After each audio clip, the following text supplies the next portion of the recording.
that hopefully will help everybody get going. And this is more on a farming scale, not so much hobby garden scale. This is more of like, hey, I want to grow hundreds of pounds or hundreds of kgs per week.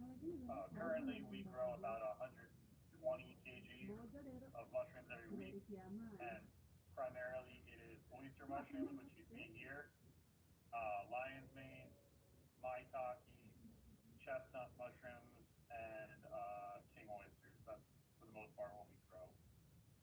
Um, so I'm going to start off with different types of vessels, right, of cultivating the mycelium. Typically starting out, you see a lot of growers starting off in jars or bottles.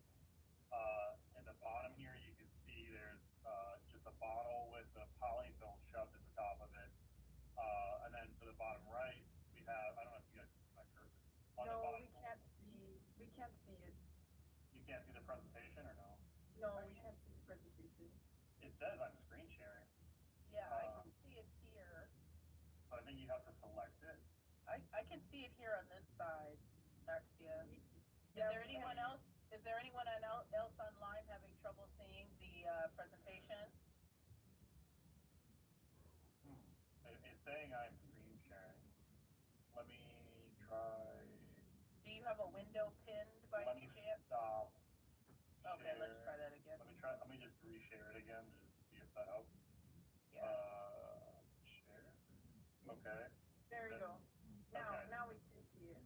Okay, so that was the first photo I was sharing with the oyster mushrooms. And you can't see my cursor? Yes. You can. Okay, so we're going to talk about the vessel. So right here we have a basic glass bottle filled with grain that has been cooked, and there's just polyfill or which is like what's inside of your pillows, right? Like you take an old pillow, rip it apart, that's polyfill. So you can shove that in the opening, and that serves as a filter. Or you could do the same thing with like mason jars, like or old pickle jars. You can make a hole in the lid and either glue a filter to the top or shove polyfill into that hole. So that now allows the mushrooms, the mycelium to breathe, right? In this top photo, these are actual mushroom grow bottles. They're manufactured in China with a filter. They hold some kind of wood-based or plant-based fiber, and they do what's called zibbling. So they make holes in this, and the purpose of those holes are for when you pour the spawn in, it goes and it can colonize the bottle faster, opposed to top spawning, which would be just laying spawn across a full jar and having to wait for the mycelium to grow all the way through the jar, which could take weeks potentially. At larger scale, you're really going to want to automate this or make machinery to help with emptying out the jars, filling the jars, and all that. And that really goes across the board with anything, but especially with bottles and jars, because they're so tiny, you need to have thousands of them to grow hundreds of kgs. Whereas with buckets or poly tubes and the things we're getting to later, you don't need to have so much automation.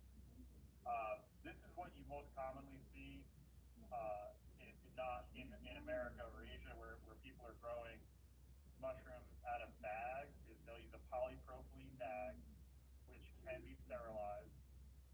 And what they'll do is they'll take the bag, they'll fill it up, and this is a purpose-built collar, but you can also just use an old, like, any kind of plastic collar.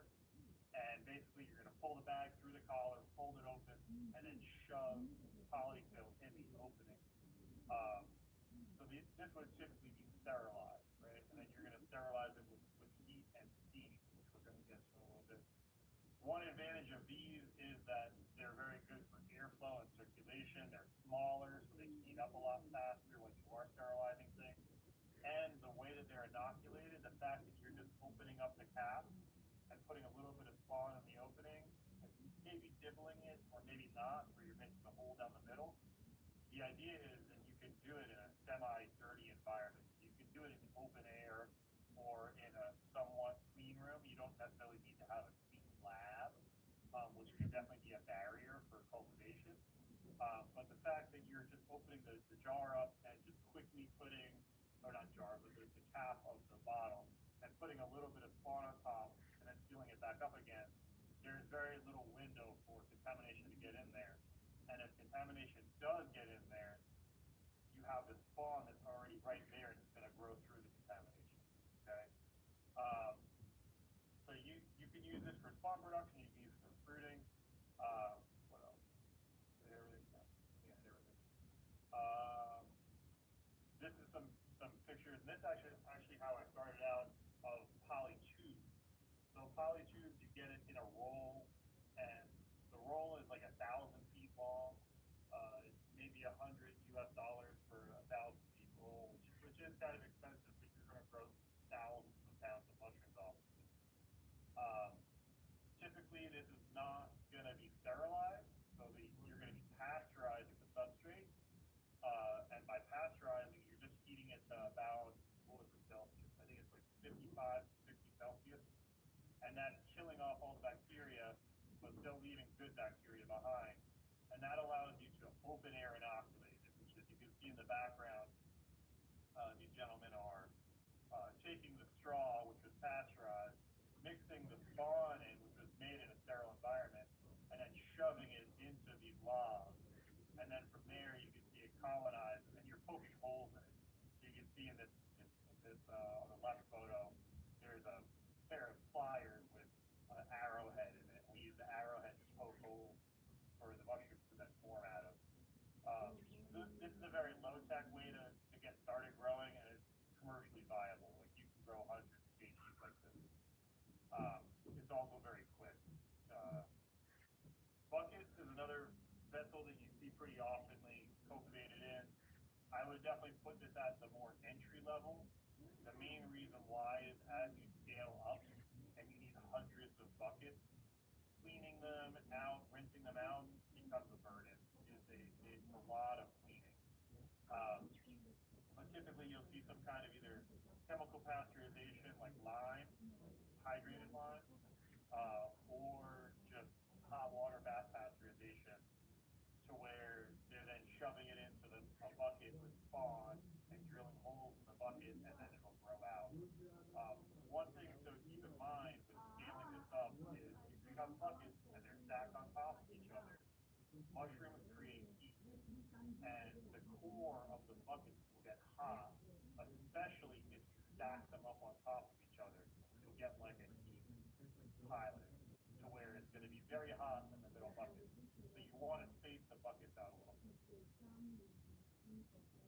Hot water bath pasteurization. This is what I would recommend doing. This is what I did when I started out growing.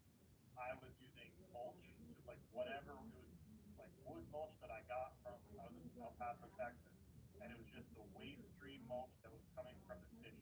So it was all different types of wood shredded up into like it was more shredded than chipped, but it worked really well for growing mushrooms on. And what I would do is you heat the water up a little bit above the target temperature, which is 60 to 65 Celsius. That's what you're going for. So you would heat the water up to say 80 degrees Celsius, right? And then fill up another vessel, another drum with your mulch, and then have that 80 Celsius water go into your cold mulch, and it should be around 60 to 65 Celsius. This will both hydrate the mulch or straw or whatever you're growing it on. It'll hydrate it, and it will also kill off any bugs, any bacteria, yeast that you don't want growing on it.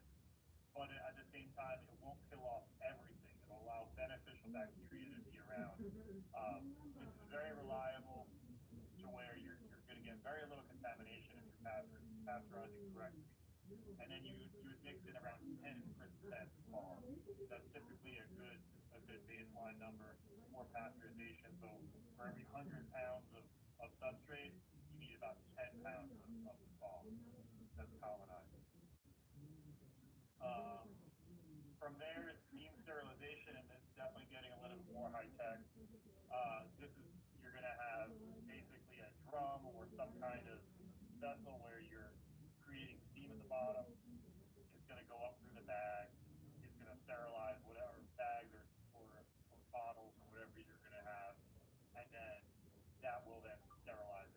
take overnight. I think anywhere from 80 to 18 an hour depending on how much.